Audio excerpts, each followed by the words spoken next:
don't you? Perfect. Perfect. All right. Well, I think we will go ahead and officially get started as it is 2:30. So welcome, everyone. Thank you for joining us this afternoon for the Illinois Community College Diversity Commission professional development session on writing land acknowledgement statements. And so today with us, we have members of Oakton College's Elevating Indigenous Voices Committee, and also Dr. Antonio Ramirez from Elgin Community College. And they are going to be sharing with us their processes for developing their institution's land acknowledgement statements, which will include sharing of the research that they conducted, the development process, different stakeholder engagement, both internally and externally, as well as any recommendations that they may have for institutions that are beginning conversation on the development of these statements for their home institutions. And this specific PD session originated from interest that was expressed at our fall General Assembly meeting that we had during the ICCCA ICCFA conference last fall.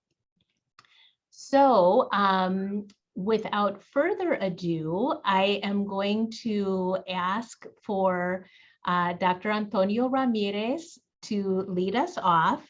I will just share a very brief bio and then we'll let him take it away. So Dr. Antonio Ramirez is an associate professor of history at Elgin Community College, where he teaches courses in American history, Latinx history, Native American history, and American government. He earned his PhD in history from the University of Michigan.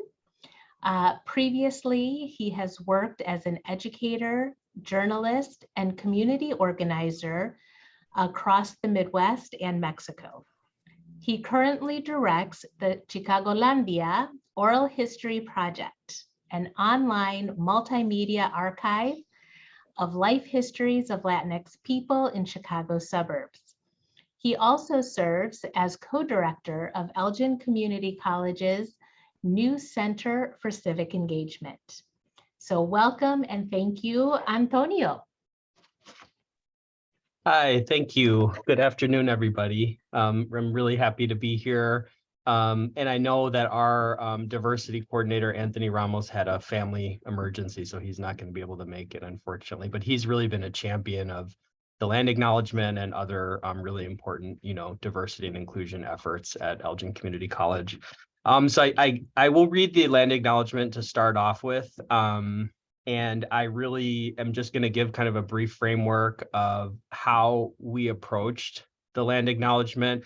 I do want to say before I start that I don't think of myself as an expert. I actually decided to start teaching American Indian history because I wanted to learn more. I did take, I've taken a lot of American Indian history courses. As an undergraduate, I was pretty involved in the community on campus at my college in Milwaukee. But I'm not indigenous. I'm not of indigenous descent. Though I am of Mexican descent, and how indigenous we are is a good topic of discussion in my classes, I think, in our communities. But I don't identify with a federally recognized tribe in the United States. And I think that's important to acknowledge because I feel like one of the things that I want folks to take away is that Indigenous people and Indigenous voices need to be at the table when we're talking about things and when we're developing these projects. And I really was hoping that Gina Roxas from the Trickster Cultural Center was going to be here. I think Oakton worked with her as well. She's wonderful. She's got a lot of commitments on her hands, so she wasn't able to make it. But I'll start by reading the land acknowledgement and then just talk about the way that we approached it. It sounds like we, approached it a little bit different than Oakton did. So I'm really interested to hear about the committee that they established. But this is, like I said, I don't see myself as an expert, but this is one approach that we took. So the land acknowledgement goes like this. We acknowledge that Elgin Community College currently sits on the traditional homelands of Anishinaabe peoples, also known as the Three Fires Confederacy, the Ojibwe, Odawa, and Potawatomi. Many other Native peoples also lived on this land and in this region. Forced removal and violence, including the 1804 Treaty of St. Louis and the 1829 Treaty of Prairie du Chien, made way for European settlements, which eventually included the land where our campus sits. Native peoples have survived attempts to erase their culture, language, and heritage, but they continue to thrive on this land. Elgin Community College commits to sharing this history and promises to help cultivate a bright future for Native peoples on campus and beyond. Let this statement allow us to open our ears and sincerely listen to the voices of Native peoples. Let it be the beginning of a continuing, deep, and respectful relationship between ECC and Native peoples. So that is the final land acknowledgement that was approved by our board of trustees, and it was in fact drafted by students in my course. So is it okay, Laura, if I share my screen? Please, that would be great. And Okay. Yeah, you are welcome to share. And also I'm hoping that if there are any questions during the conversation, to please to ask, be spontaneous as well. Yeah, absolutely. Yeah, I'm happy to take questions. So let me pull up my brief PowerPoint here. So the land acknowledgement came out of this course. This is the flyer for next fall, but I taught the course for the first time in fall 2022. It's called The History of Native America. It's the first time that I could tell in our college's history that this course, that a course like this was taught. So, it was very exciting. And I think we got a lot of student interest right away, because there's a lot of interest among just the public at large, but particularly young people, about these kind of histories. And what we had 26 students, so it was nearly full in the first semester. The course is IAI articulated, so that means that it transfers to any college and university in Illinois, or almost any. And really what the course covers is trying to cover, which is tricky, but trying to cover the history of Indigenous peoples in what is now the United States. We dip our toes into Mexico and Canada a little bit, from thousands of years ago to the present in 16 weeks, right? So it's not easy, but I do think that it's important to start thousands of years ago. And I begin my course with Cahokia in Southern Illinois, and start to talk about how, American history we often see as beginning in 1776 or, a little bit before, but a history of our nation or of our land that seriously takes into account American Indian people begins much, much further in the past, right? And I even do an activity in the second week of class that I learned from a tribal historic preservation officer, Bill Quackenbush from the Ho-Chunk tribe. He developed this teaching tool where you take a 50-foot rope, and each inch of that rope represents 20 years of history. And you stretch it across the classroom, and 50 feet often goes outside into the hallway, down the hall a little bit. And what we do is we count off those 20-year intervals and go back to, important points in the history as we know it of the West and the Western Hemisphere, and of European history in general. And what students see and can physically feel is that the arrival of Columbus in the Western Hemisphere is only 40 inches down the rope, right? But at the end of those 50 feet, right, 12,000 years ago, Ho-Chunk people have oral traditions that date back that far, right?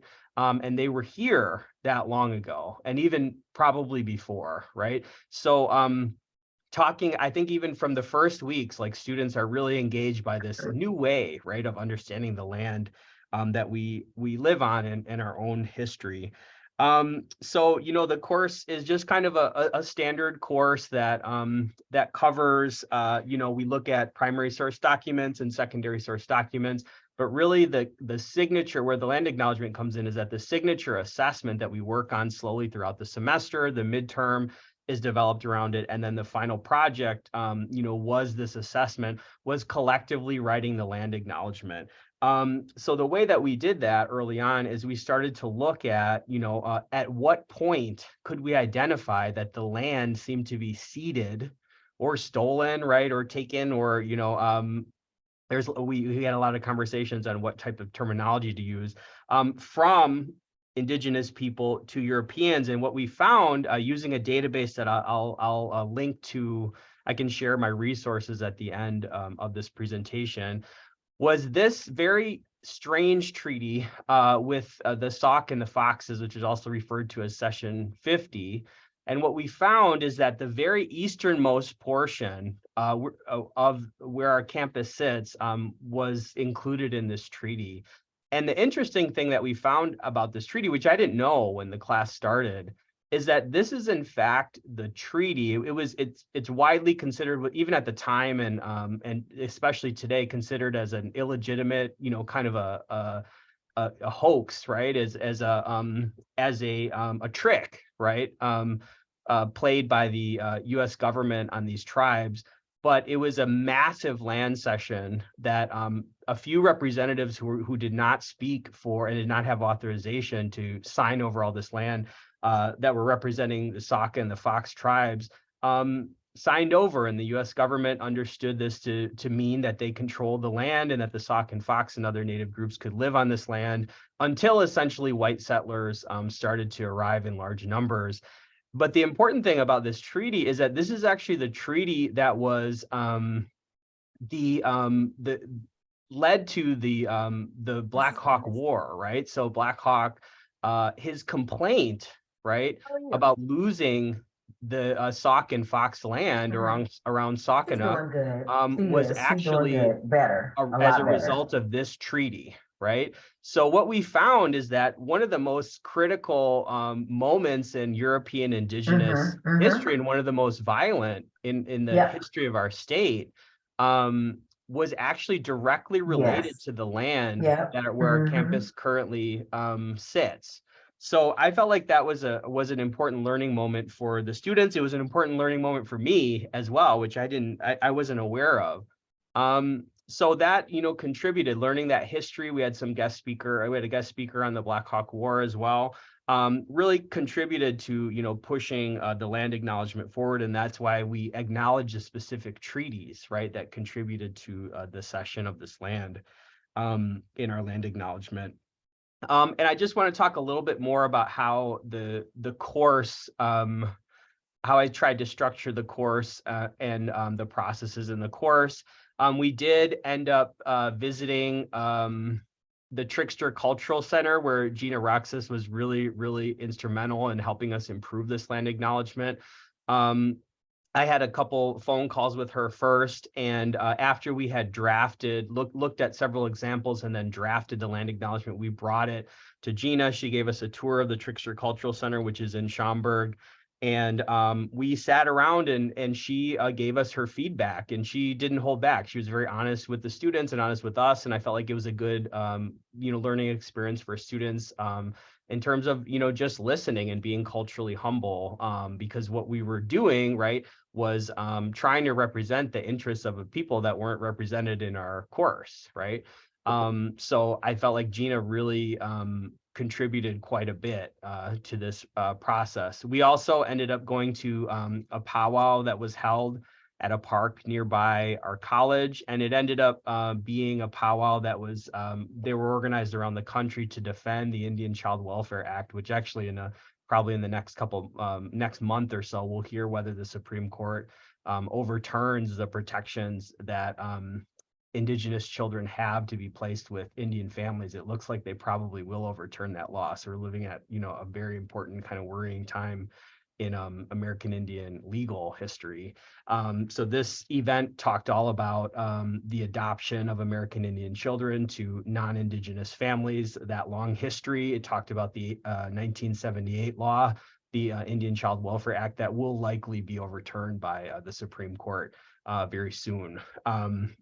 So that kind of experience, like seeing a powwow and interacting with folks, was students reported that to be pretty powerful. And then after many hours and many sessions in class of drafting and redrafting and looking at examples, we looked at some webinars, we read some information talking about, what is a pretty complicated process of writing an Indigenous land acknowledgement, and pretty fraught, honestly. There's not like one opinion, as far as I can tell, in the Indigenous community, right, about that land acknowledgements are even the thing that we should be devoting our time to, right? But one thing that I did hear over and over from the resources that we looked at, and then from Gina as well, is that the land acknowledgement needs to not be the last step, it needs to be the first step, right? That it does not, it should not just serve as a symbolic placeholder for what the institution and what the people that are involved are doing in terms of their relationships with Native people if they're not Native, that it should be the first step to building a stronger relationship. And my students really heard that, and they really, really pushed to include that language in the land acknowledgement to remind us. And our board, fortunately, is really in support of that as well. So we're working on, basically making good on that promise this fall with some increased programming, inviting more Native groups to campus. The other thing that we agreed to do in the land acknowledgement and the resolution that was passed was to revisit it and edit it every 2 years. So the board did agree to do that, just to kind of institutionalize the fact that this is a living document, right? It's not the end of some statement about the relationship between our college and Native history. So there's a picture you can see with the president of our college, who was a big cheerleader of this initiative. He's a big cheerleader of students, period, and just diversity and inclusion efforts as well. So he was really championed it as well. And this was actually the last meeting of our class where students came and witnessed the board passing the resolution. So that felt really powerful as well. So, just a kind of an example of like an authentic assessment. And I think what we all know is that when there are authentic opportunities to kind of like authentically participate and shape your own reality, that those are the most powerful, right, educational experiences that we can have. So I guess the last thing that I'll say is I did look through my notes and compile some of the resources that we use. So these are all hyperlinks here. I'm happy to share those with folks if they're interested. A link to our land acknowledgement, the U of I land acknowledgement is excellent. Field Museum land acknowledgement is excellent as well. And of course, the Field Museum did just complete a new permanent part of their exhibit that focuses on American Indian history. Some other government related websites. This webinar right here that was organized by the Field Museum, called We Are All on Native Land, was one of the best resources I felt like for me and for our students. We watched it in its entirety and had a lot of really good conversations because it really represented the diversity of opinions among Native people about land acknowledgements, right? That they can be really powerful, but they can also be a little problematic, right? Or a lot problematic, right? So I thought this was a very, very useful resource. And then just some other research resources. Native Land Digital is something that I'm sure Oakton used. It's kind of like it's a Canadian nonprofit that has tried to visually map almost as many tribes as they can, and also treaties. That's really useful. Of course, the National Museum of the American Indian, their instructional resources are just, some of the most important that we have. And then these are 2 treaty databases that we used to look at the actual original copies of the treaties and digitized copies as well. So that's basically it, kind of in a nutshell, our process. Like I said, I think there are many other ways to approach this. There are ways that I think I would have done it differently, but overall it was an extremely positive and powerful experience for students. We learned so much from Gina, and we're looking forward to collaborating a lot more with her and the Trickster Center and other Native groups in the future. So thank you guys for listening. I appreciate it. Thank you so much, Antonio.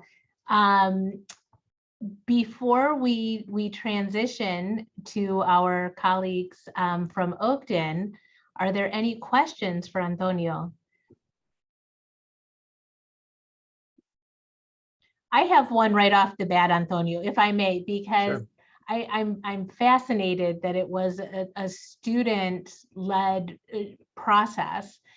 Was there any involvement from other members at the institution before it made it to the board to act on the resolution? Anthony Ramos, who is our DEI coordinator, was a really big part of this. I think that he, I wish he was here because I do suspect that he greased some of the wheels and did some of that, backroom politicking to try to get some board members who might have been hesitant on board as well. And our college president, like I said, was a really big supporter of this. I think we were lucky that we didn't have to do that much convincing of the kind of upper echelons of the administration. I will say that we did have some pushback from members of the board, which we expected. And in fact, we had pushback in that final meeting. And I think that was really instructive for students who had just spent 16 weeks really learning some, in some cases, some pretty deeply disturbing histories, and to see, an elected official then try to discount that, I think was maybe one of the most important learning experiences for students. So we did have a little pushback, and I imagine at some other institutions, folks might. But fortunately, most people were supportive, and we had some key administrators behind us. So I do think that helped. Thank you. Any other questions? And we will have time, of course, after Oakton's presentation for some Q&A. So, okay. Well, with that then, I would like to welcome our colleagues from Oakton College. These are members of the Elevating Indigenous Voices Committee, and my understanding is that they have now transitioned to an affinity group, a standing affinity group at the college. What was interesting, because I have Oakton's land acknowledgement statement pulled up because we utilized it in a presentation of ours not that long ago. And I noted that it was approved by your Board of Trustees on December 13th, 2022. And I heard Antonio say that theirs was also approved in December. So I'm thinking that the two of you were running on parallel tracks.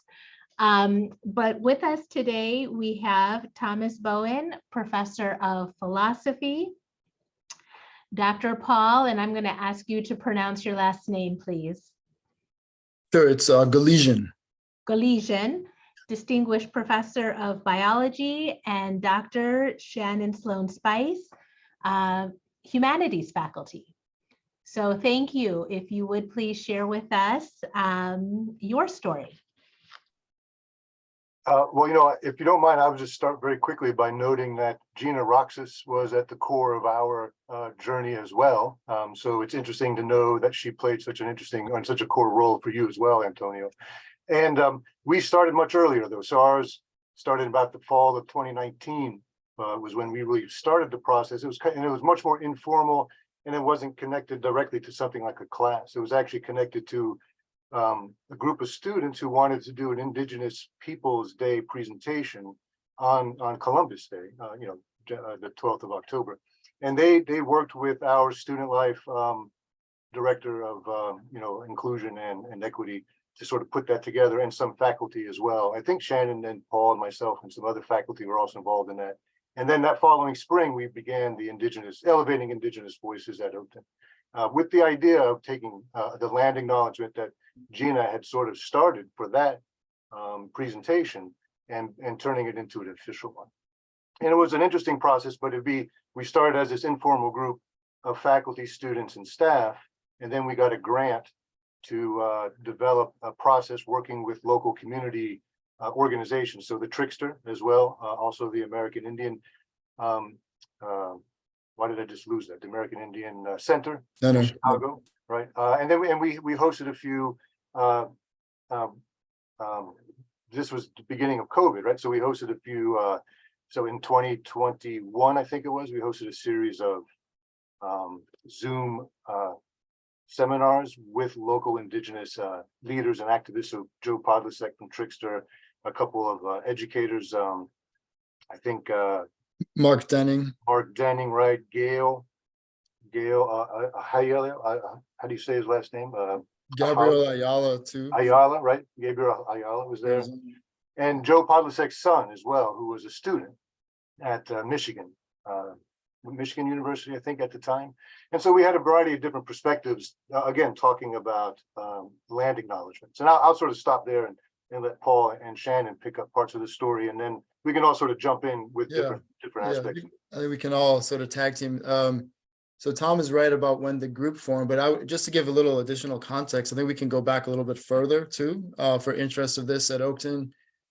So Shannon and I actually accompanied a group of Oakton students in November of 2016 when the Standing Rock demonstrations and protests were happening. There were some students at Oakton who really wanted to help out the water protectors there. So I drove up with 3 other Oakton faculty. Shannon drove up herself and another Oakton professor as well, who's now retired, Richard Stasowitz.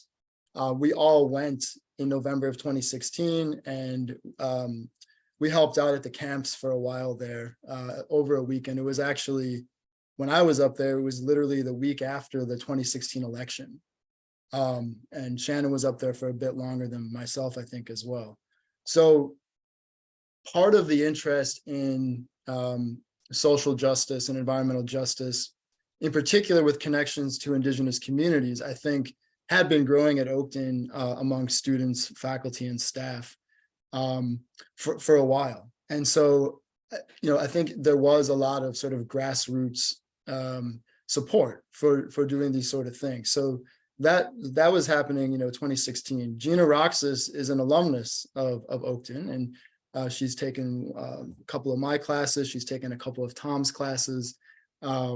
So there was then a long, and we've of course learned a lot from her as well. So student and teacher relationships often are, sort of reciprocal. And so there was then a long standing connection with her. And as she became more interested in a lot of, I think, local within the Chicago area connections around indigenous, not just history, but of course, present communities and things like that. Gina, as Tom has said, was a really amazing collaborator in all of this as well. And often someone who helped us find connections to other indigenous elders in the area and people that we then used, or I shouldn't say used, people that we consulted with to help us figure out what we should do or what we ought to do or what we might choose to do with the land acknowledgement. So I'll stop there and let Shannon jump in if you want to add a little bit to the story. Johanine, I've been given a little language to do land acknowledgement, so I think it's an appropriate time to do that. Mikansak de Kwemak Garamwe Wabananak, Nanishinaabe no Saweno Kichida Wigmuka Okwe, Mino Aki Mitopshpie, Moko Dodam, Kachimagwich Gajamnado Gagishtoyan. So I said, greetings, everyone. My name is Shannon. My praying name is Rainbow Warrior Woman. I'm from Milwaukee. I am Bear Clan. And thank Creator for this opportunity for us to have this kind of discussion, which seems very timely. And so it's wonderful to be sitting in a consortium with other colleges considering this really important work. Another piece of our history was that in 2015, we did start an environmental studies concentration, and Paul and Marion, who is not here right now, were the co-chairs. Paul has since stepped away, but is obviously still very active in that. And just sort of, at this time, there was a lot of movement around really doing something, for many people, Standing Rock was kind of a cosmic event, that had been prophesied for a long time, this idea of fighting the black snake. And for so many of us, that was, a beginning in the work of water protecting, but that work has continued on. And as a concentration, we actually I think this was the fall of 2019, actually, when Greta Thunberg was hosting climate action events around the country. We hosted one of those for our students. Some of us went downtown for those great few days of marching together. And so, the students were very active in this process. In terms of really wanting to show up in the world in a different kind of way. The group of elders that we pulled together was an idea that Gina had, because in the traditional way, you don't do anything without consulting the elders. And so we had this panel of elders come in and speak to us. And I just want to really speak a little bit about the work of Mark Denning, who is an Anishinaabe Medewan medicine man here in Milwaukee, Wisconsin. And Mark is kind of famous for bringing unity fires to different campuses and events. And he certainly did that all around Milwaukee in different areas during the Black Lives Matters movement. So they are sacred fires that are lit for 4 days and 4 nights, and just really focusing on this prayerful, peaceful way of bringing understanding that what we speak about, we bring about, right? And so in a very spiritually based way, our land acknowledgement is not just about righting historical wrongs, but really about remembering that we belong to the land and we belong to the water. And one of the things that Mark said that was very important, and he and his wife, Siobhan Marks, was, under the guidance of grandmother Josephine Mandomen, who has walked on since now, but is a still very famous and important water walker from Canada, who walked the perimeter of the Great Lakes, praying, and doing huge water walks that are women-led events.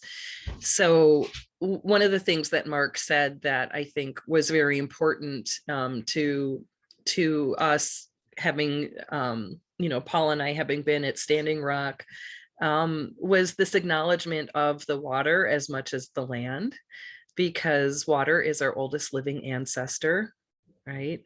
If we think about that the water holds the memory of all nations, all peoples, and that she is really the great mother to all of us, and is something that we all completely are dependent on equally, with the bees and the trees and everything. So really bringing in that respect for the water, and really understanding the wisdom of the water and the way that the waters bring people together. We discovered on our campus that, the Des Plaines River was what was called an ancestral highway. That's the way people moved between the villages. And so, so what I just want to say in doing this work is that I think one of the greatest causes of mental illness in the United States particularly has something to do with this feeling that people don't belong to the land. And the truth is that we all belong to the land, and we all belong to the water wherever we are. And that's why this work matters, because we're acknowledging the ancestors, you know, in a good way. And so I guess that's pretty much what I want to say about that. But it has, you know, those words that you put together. And Antonio, I was so glad that you created a living document that could be, you know, transformed as time goes on and as your work continues, because it's important that we evolve with this work, and that we continue to understand the spiritual impacts as much as our diversity, equity, and inclusion impacts of really reclaiming, you know, a sense of lineage and heritage to this beautiful turtle island. Which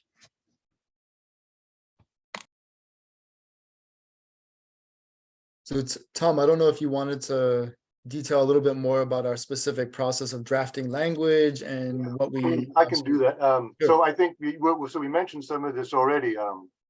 For the grant, we planned a year-long process of the beginning with another land acknowledgement, and then a series of Zoom seminars with the Elder Council. And so we had ultimately 3 Zoom seminars, 2 with the Elder Council, then 1 ultimately with a group of faculty and administrators at Oakton to talk about what the land acknowledgement could mean for Oakton and that kind of stuff. So, and the first one was really a discussion, as Shannon spoke about, really just about the sort of background to what land means, you know, what we mean when we talk about land in terms of the land acknowledgement.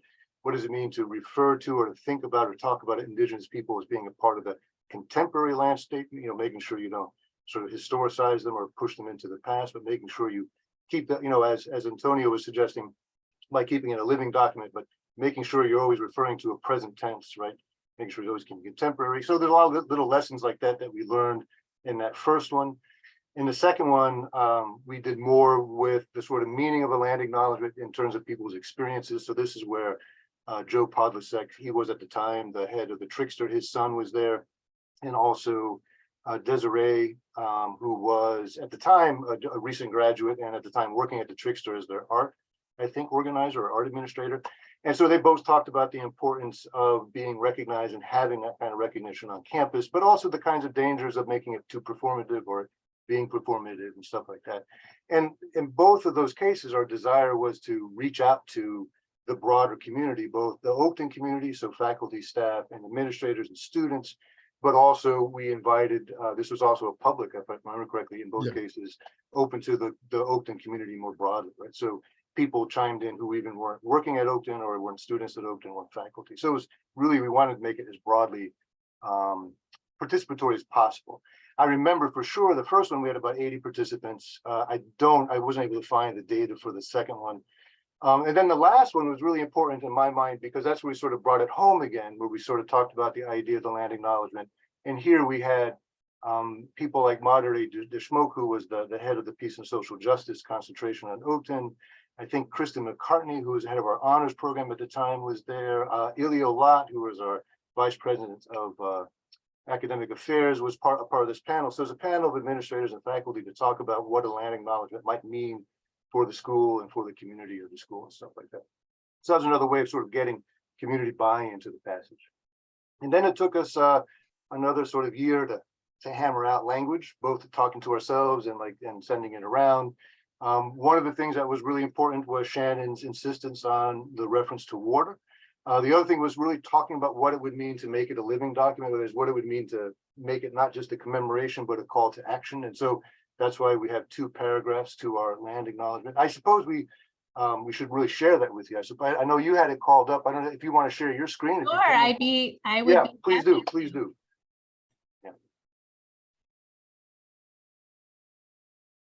Yeah, so this is the core of it, and then there's actually one other paragraph that's not included here where we talk about.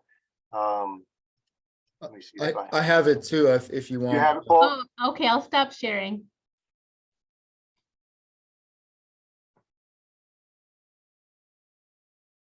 Yeah, let me see if I can share real quick here.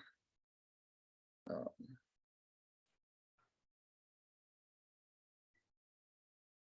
right. Can you all see this? Should I make it a little bigger? It's just in Please. a Word document here. Scroll down to the call to action. Sure. Yeah. I mean, So you know, the first part is very similar to Antonio, to your phrasing, although we did not directly reference the treaties, because our connection to the question of land didn't actually come through that historical perspective that you went through, which I think is very interesting. I thought that connection to Black Hawk and his war, I think, is really important for Elgin in particular. But ours mostly focused, again, as Shannon pointed out, on the Des Plaines River. So that's where our focus went to. And then on the call to action, this is where we're asking people to really think about learning more about and connecting with contemporary institutions to learn about how Native peoples are living now on the land and in our local communities with us. And it's Yeah. important to remember that there are no reservations in Illinois. There are no hunting and fishing and rights for Native people. And so one of the things that we, felt very strongly about was that the land be available for people to come back to do ceremony or to hold a powwow or whatever it is, that Oakton would be available for those kinds of things. Yeah, I think, go ahead, Paul. I was just going to say that part of our, and we had lengthy discussions about this relatively short document, but part of the reason why we split it up into two parts was we thought that the first part could be read at various college functions and so on, but we also wanted to have a very explicit, as we call it, a call to action, where we hope that, as Antonio said and as Gina said, that really the adoption of this is really just a starting point. And as Shannon said, for example, our Des Plaines campus is really unique of any public higher education institution in the state of Illinois. We have over 70 acres of natural area remnants, 3 different types of forests. We have wetlands, we have prairies. And so what I and others would like to see would be granting access to indigenous communities to respectfully, gather plants, to use the land for ceremony, as has been done since time immemorial. So we really want to push our administration, not just to have this up, approved in the board book and read at a couple college functions, but we really want this to be sort of a gateway for stronger connections with contemporary indigenous communities, with our students who happen to be indigenous, with our faculty and staff who happen to be indigenous. And we would really like to see Oakton make sort of tangible action steps to strengthening these sort of connections. So that's partially why we split this into two parts. And of course, one of the things, that we talked about is how we can make Oakton free for Indigenous students. This is a big national debate. Some colleges are adopting this kind of policy. And so, we continue to explore ways that we can give back. Yeah, I think it's important to note, as what Paul and Shannon were just saying, that's where we are sort of in our process. I mean, we've had it adopted, but there's still a lot of questions about what that really means.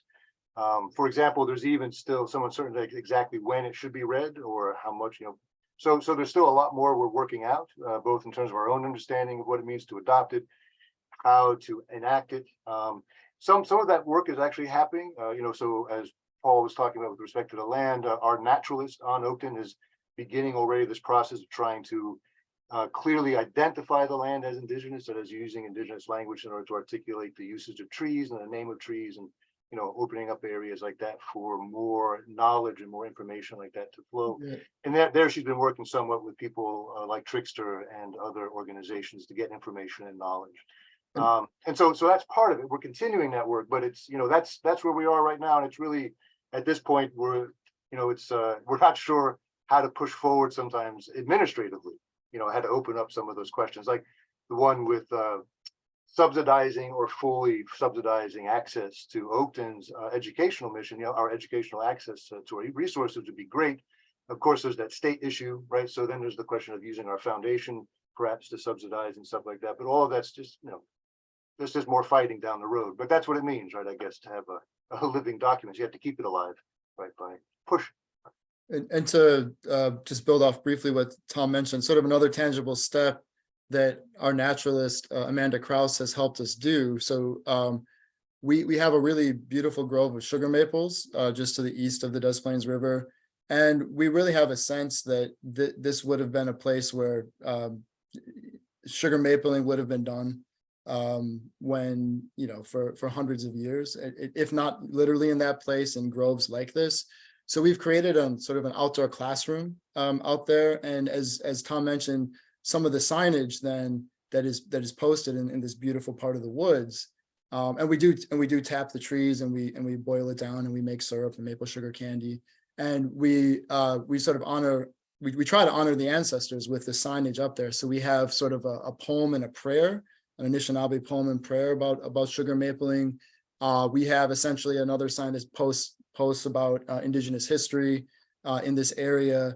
And so those are some of the smaller tangible steps that we've tried to build off this work. But again, we're not experts. We try to learn from as many people as we can collaborate with, and but we're sort of trying to feel out what are sort of the ways to establish sort of right relationship, again, as Shannon so often says, between all sorts of human groups. But also, I think one aspect of land acknowledgements that I think Shannon was gesturing at a little bit was also for all peoples, that we are all connected to the land and the water.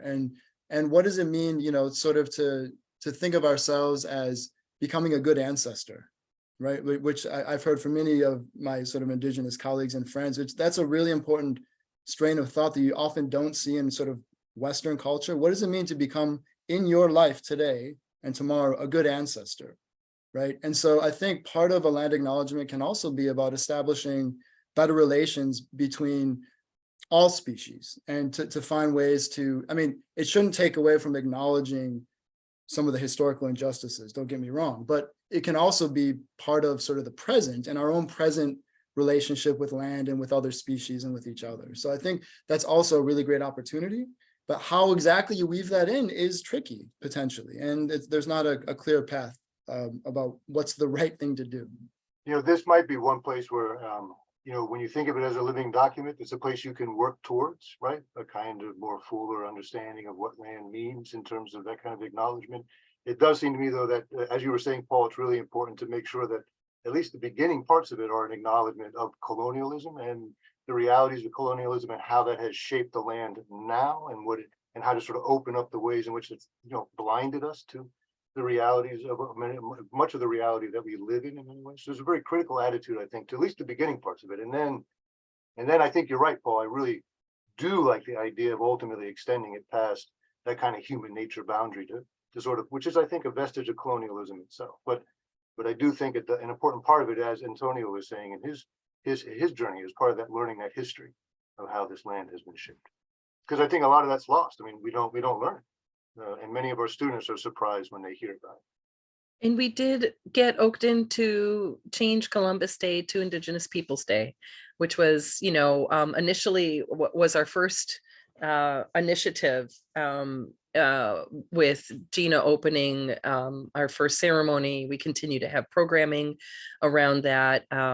We now have more programming in November, oftentimes, and particularly during the pandemic, when we were doing a lot of Zoom activities, we had just the most amazing series of people coming in from all around the country, the world, and really talking about things like food sovereignty, for instance, and helping our students really see all of the different connective issues around land acknowledgement, Native rights, land back initiatives, protests for social justice and things like that. So Wonderful. Well, we have our first question in the chat, which is, can you explain the land acknowledgements that come from Indigenous people versus non-Indigenous people and how it may look different? Please give us your insight on how to be inclusive using words. I noticed that few land acknowledgements use the past more than the present and the future, which I believe you alluded to earlier as one of the lessons. That's a great question. And, you know, when I gave my land acknowledgement in Potawatomi, my relationship was to all of you as brothers and sisters, Nikansak Tequemuk, my brothers and sisters, Creator, Gadamwe Wabananak. This is my name. I am from this land. This is my clan. You know, everything is relational. And also, you know, really bound to gratitude, because gratitude is the strongest medicine that we have. So I think that that's really important.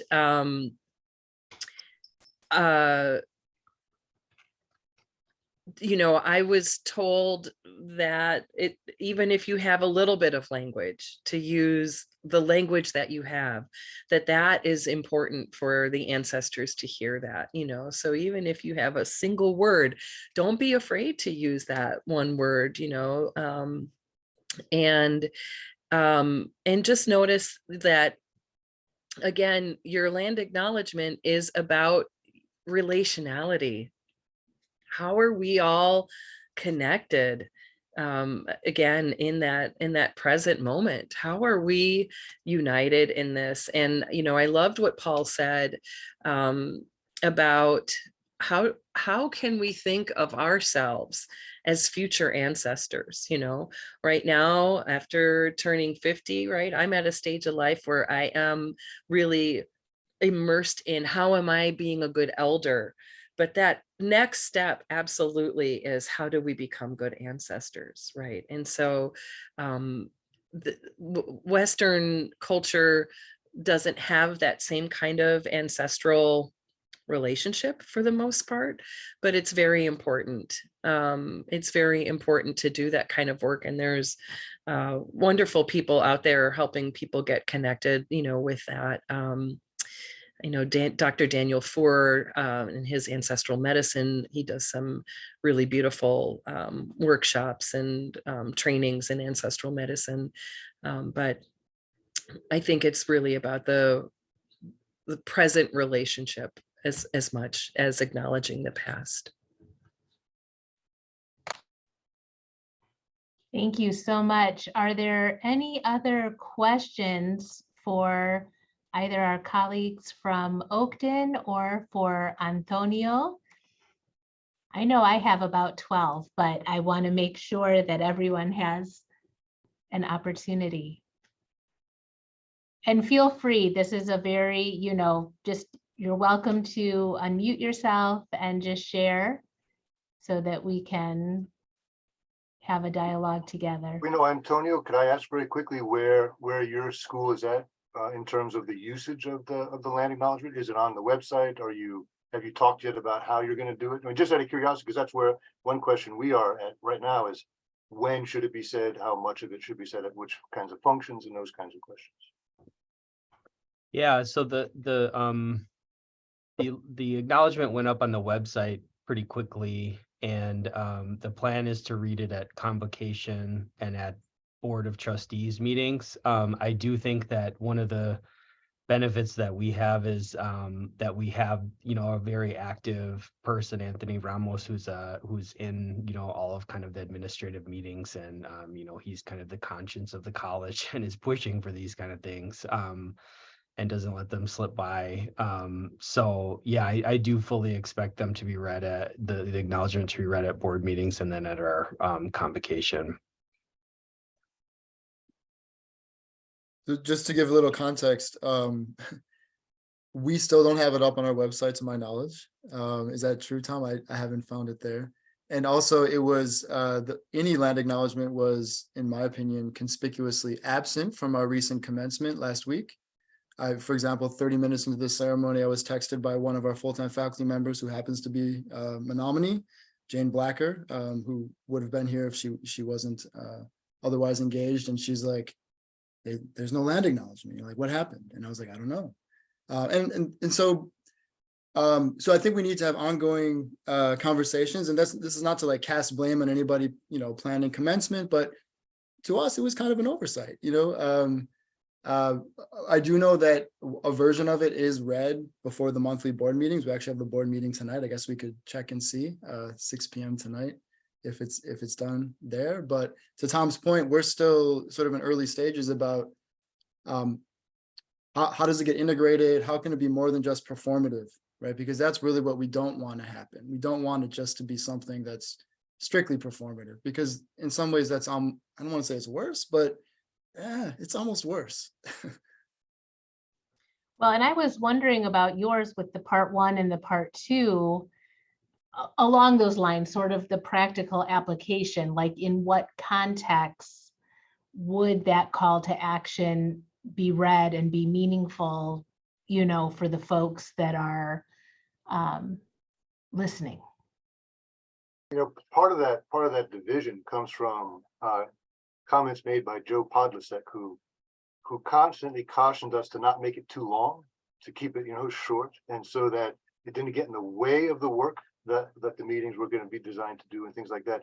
And so our thinking, or at least my initial thinking in conversations with others, was that the larger part would be read at the more ceremonial aspect. So like at convocation, at the beginning, like we didn't read it either at our semester beginning breakfast, right? So we always get together, the administrators and faculty and staff, but we didn't read it there either. So, but it could be read at those kind of ceremonial functions where you read the whole thing. But I'm not sure. Again, that's one of the things we'd have to ask, because it does seem like the board should hear the call to action part in some ways, right? So that would be a bad part to read to them as well. You have to remember that, this history of erasure is so deeply embedded that even having done this kind of work, the tendency is to sort of forget about it. That's what that's what it feels like, at least for many of us on the committee, is that we've really been working on this a long time. And when we don't hear it at the beginning of the semester, kickoff, or, all of these, it was not actually at our kickoff when we changed the name from Oakton Community College to Oakton College. That would have been a very important time to do that. The idea, once again, is that we're trying to ground ourselves in relationship to one another and to the land and to the water. And there is a strong forgetfulness that we fight against, and that's yet another reason why we have to fight even harder for that visibility. So the work continues. I think all of us that are in EDIA work overall, I mean, it is never over. It is right. So very good. Any other questions that folks would like to ask? Yeah, thanks, Laura. And thank you all of our presenters for coming in and sharing your journey. I don't know, I may end up with a question at the end, but for the most part, I just wanted to offer gratitude to each of you. It really does, like we talk about a land acknowledgement as though it's a statement. And I think it's so important that you all made sure to share the journey. It's really not a statement. It's a journey. It's discovering who you are as an institution and what it is that your institution represents in the space that it resides. And then coming up with some words that kind of speak to it, and then going beyond that and saying, what does that mean for us as an institution? And it's so similar, the journey that you're on is not separate from what we do with other strategic planning. And I think what you're talking about as it relates to that fear that it doesn't remain active, again, is also the same fear we have with our strategic planning, where we do all of our planning and we get this tangible outcome. And then that's what the planning was for a few written words or a statement that says, this is what it is. And so, finding those opportunities to not only expect that it's spoken at the commencement and spoken in different areas, but get those advocates who are sitting in those rooms when they're coming up with a plan to say, what has to be done with this statement, so it's not just that you should assume that someone else will pick up that mantle, but really challenging your institution to say, where are those key moments where we're going to use this statement? And where are those key moments where we're going to say, here's what's happened? I think, Antonio, one of the things that you said in my institution, so I work at Heartland Community College. I'm our diversity officer there, and we don't have a land acknowledgement, particularly because I know we haven't begun any of that journey. But that idea, that question is, does the acknowledgement start the journey?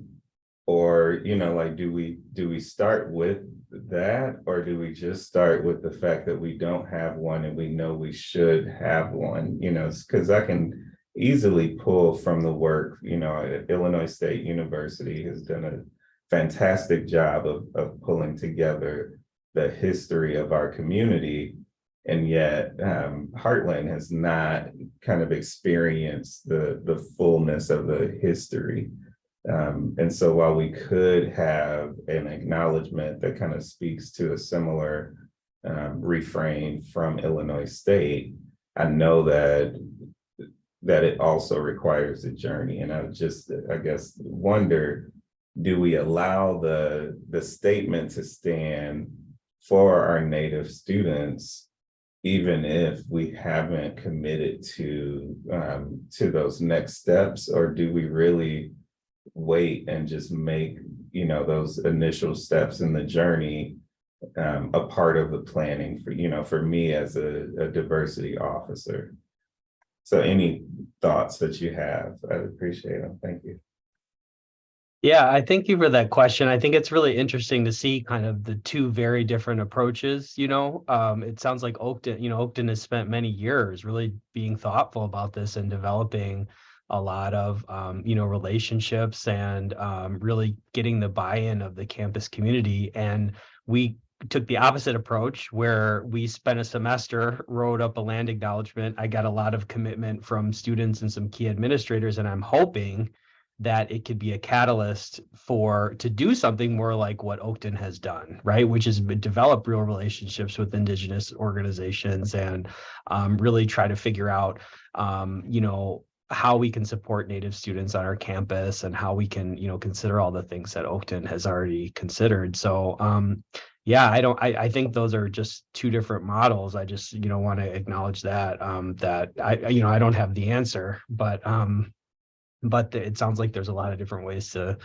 start this process. Yeah, I was just going to jump in there because I think that's very true. But one thing that seems similar in both of our processes is precisely that at some point in different parts of it, we reached out and made connections with, in our case, with the same group, the same organization at Trickster, but with a local, close by community organization that we could work with. And so in some ways, Terrence, that might be, if you want to think about it, the first place to sort of start the journey is to see who you might be able to work with in your local community or even the broader community, who's there, right? Who are, maybe start with trying to get together a Native student organization or something like that. Because oftentimes you'll find, it's surprising how many times I've met people, even after we've sort of done this process, who don't think there are any Native people right in our area, right? They're surprised to learn that there are people still here, working here, living here, needing this resources, et cetera. So that, I mean, that might be one place to just sort of think about, if not the beginning, a common part of the process. And that consultation with the elders was very useful. So the process is wonderful, however, it unfolds. You know, trust the process and trust that spirit is also working on the other side with that, you know, and will bring you exactly the right people to help move things along. So it you know, it really fell together quite beautifully for us. And I know that it will for you as well, Terrence. And I would recommend too, also in the age of Zoom, if there could be like a source of like internal funding or modest funding or even an external grant that could sponsor hooking up with different indigenous groups, really anywhere in Turtle Island in North America.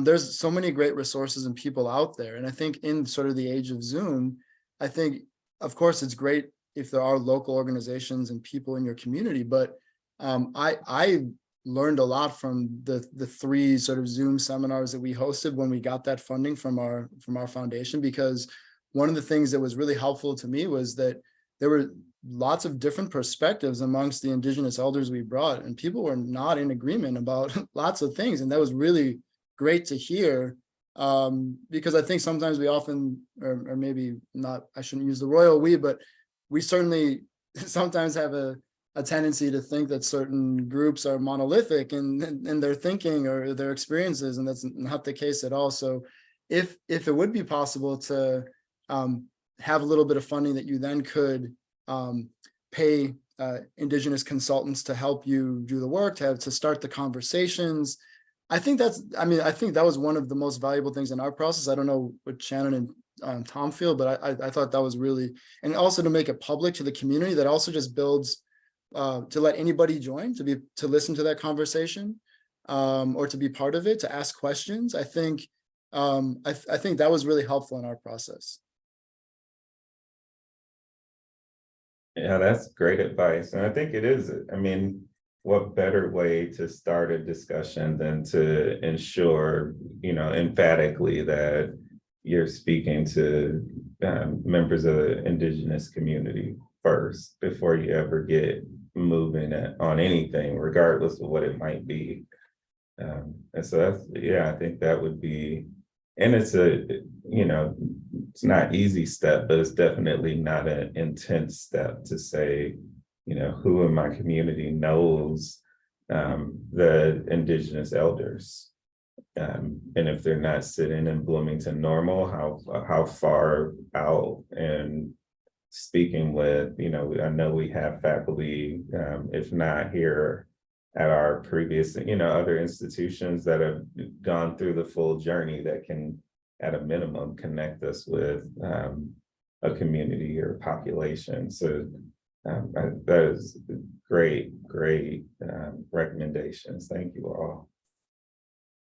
I will just add to what Paul said that, and I don't know how Oakton handled this as well, but offering payment for any services, I feel like is really critical, not expecting that folks will, you know, share their knowledge or consult with you for free. I hope that's obvious to folks, but I did just want to say that's, you know, something that we did.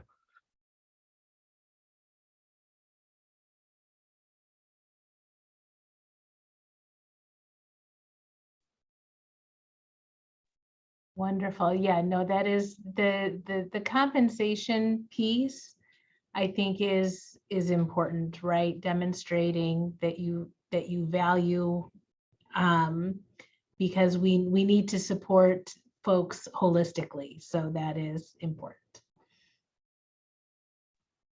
Might I add that an offering of tobacco also goes a long way with the elders. So bring a little pipe tobacco if you get along to that, and make your requests, because that's what people use for prayers. And it says, you know, it's an offering of reciprocity, where, you're just honoring those ways and the ways that people have done things for a long time. So ultimately that idea of reciprocity and right relationship. Right relationship means being in right relationship to self, to the land and the water, and to the community, right? And so that is based in that beautiful principle of reciprocity, of really giving back, because we are so well resourced and can do so, knowing that when we are in our time of need, that will come back to us in a good way. So yeah. Did either of your institutions set aside additional or already have special supports for students? So Indigenous students, scholarship, funding, anything like that as a part of your action planning? That is kind of one of the things that we've been looking at, Terrence, and are hoping to continue to look at. We would love to see students be able to come to Oakton on full scholarships that are Indigenous as a ways of giving back.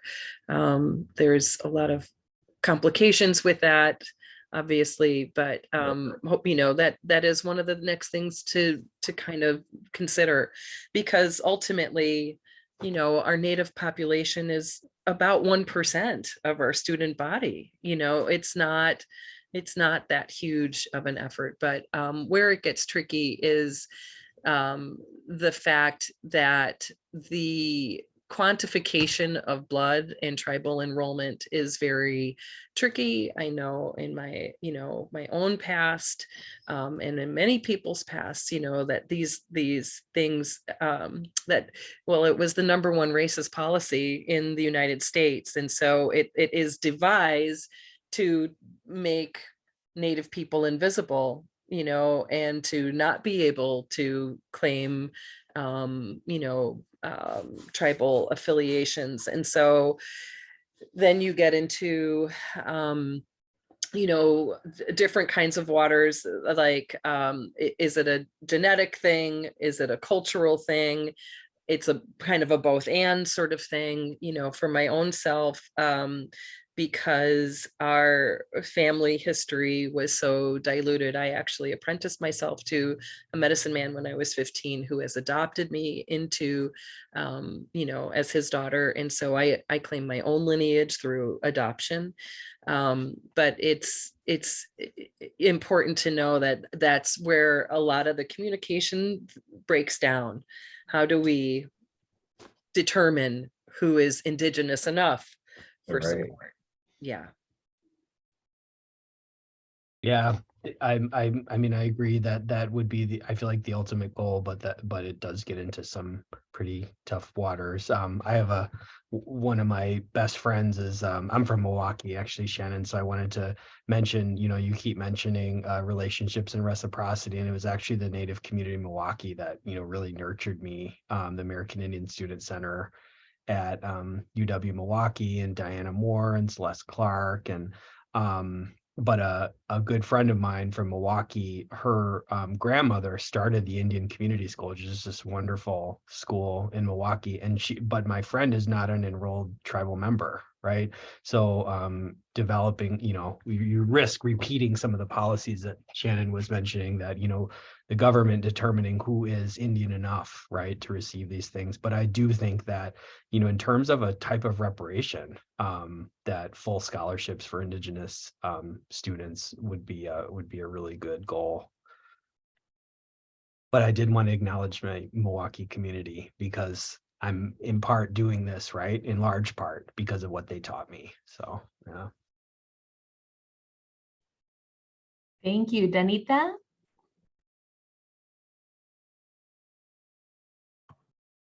Sorry, hold on. Okay, am I on? Okay, sorry. I'm used to using Teams, so you'll have to forgive my ineptness here as I muddle through. But I have a question, Shannon, specifically for you, and this is maybe a little bit off, but that's the first time that I've ever heard that about, what percent. I've heard, of course, about percentage of, blood to be able to prove this, but I've never heard it described in the way that you just did. And the reason I ask this is not to be TMI, but one of my sons took one of those, I don't know, what is it, 23andMe or something like, and we know for a fact that his great grandmother on his father's side was Cherokee, but she didn't have a birth certificate.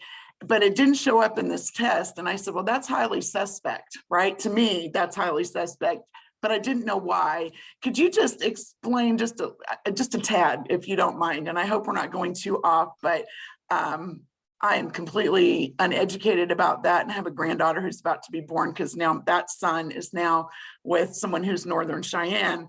And so I'm not excited at all, guys. But anyway, if you could just speak to that just a little bit, because I never heard that before, that erasure that you're talking about. Goodness. Well, I mean, this is part of the land grabbing, right? So if you have a population that, I mean, Danita, if you think about this logistically, how is it possible that Turtle Island had millions and millions of Native peoples living here, and that all of a sudden there's that there's limited ancestry? I mean, there's a lot of people that have oral history knowledge that's passed down generation to generation, but there was so much abuse, so much removal from the land, so much smallpox infested blankets and alcoholism, and I mean, so many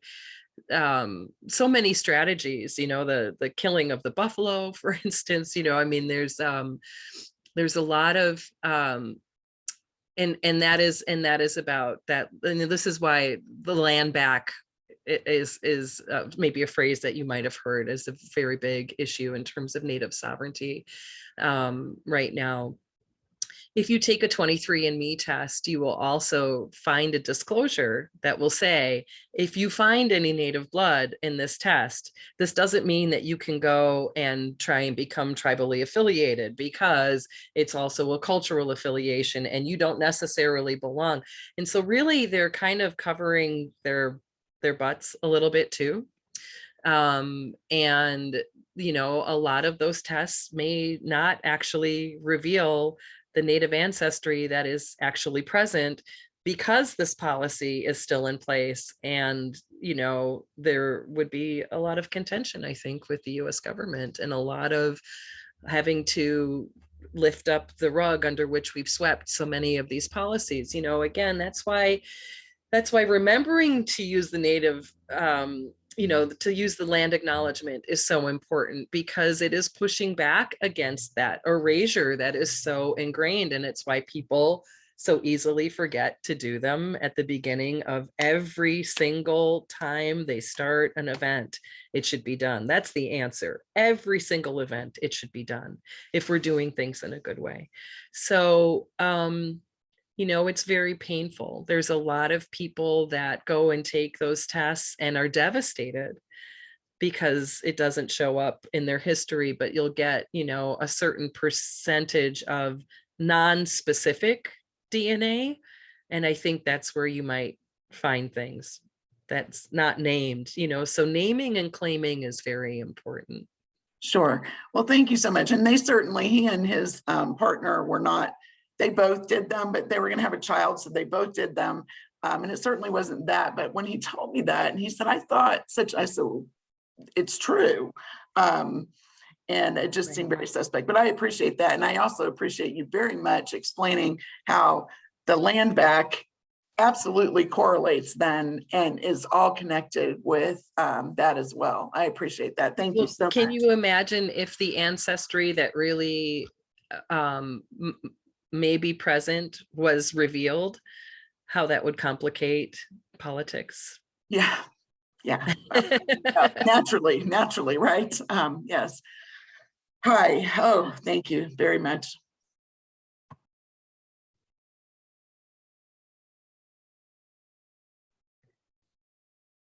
Okay, if there aren't any other questions, I have been so touched and learned so much from this conversation. And I My last question was, I think, already answered that I had, because, you know, part of this experience, professional development experience, was to help our institutions with sort of the best practices in terms of developing a land acknowledgement statement. And I think what we've learned here today is that each institution is most likely going to have a very unique journey based on you know, their experiences where they are.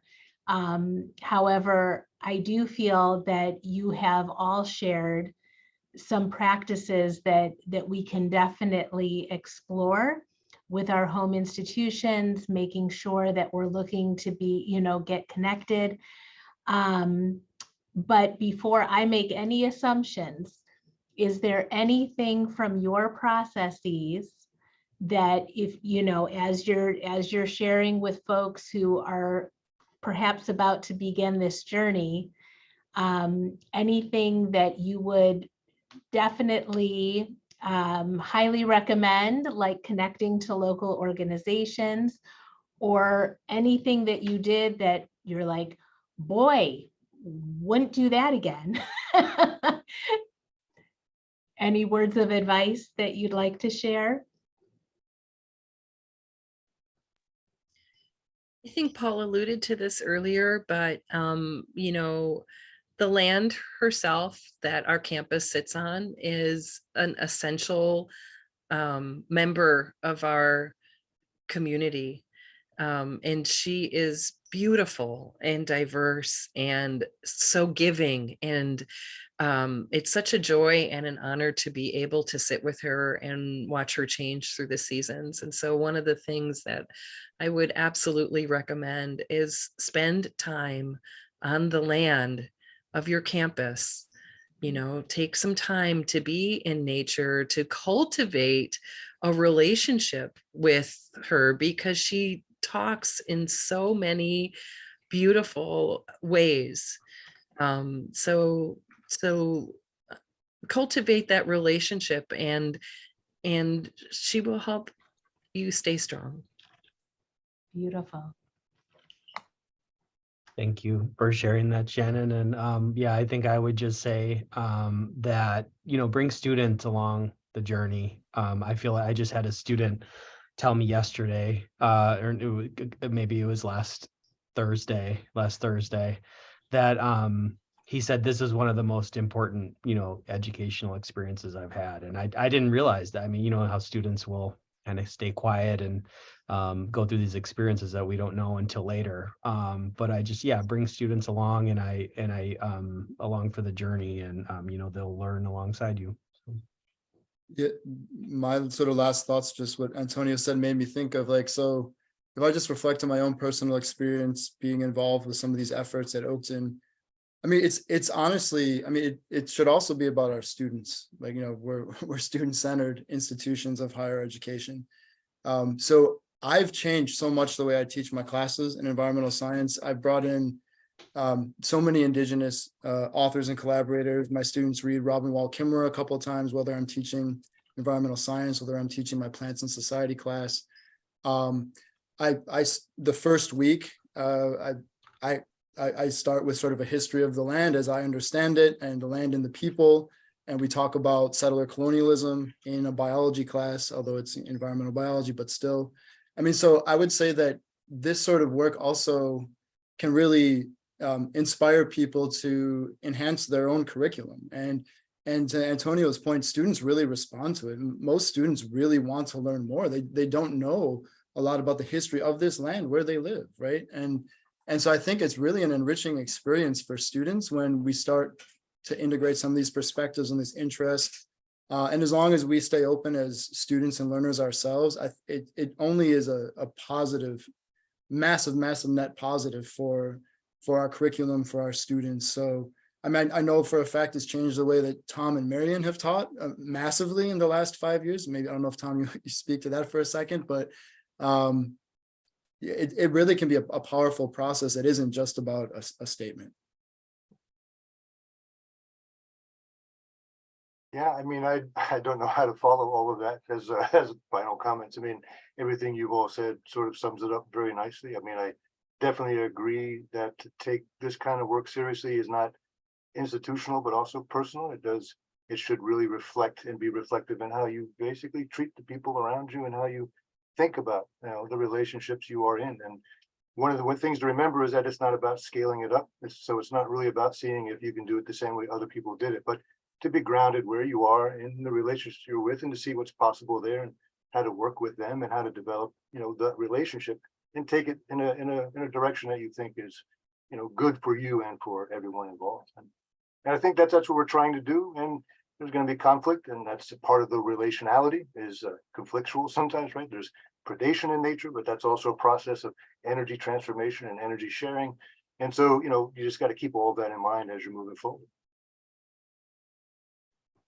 Beautiful. Well, thank you on behalf of the Illinois Community College Diversity Commission and all of our members. We are deeply grateful for the sharing of your journeys, and we wish you all the best as the journeys continue, and that we honor, respect, elevate, and celebrate our relationship with the land and the water and one another. Thank you.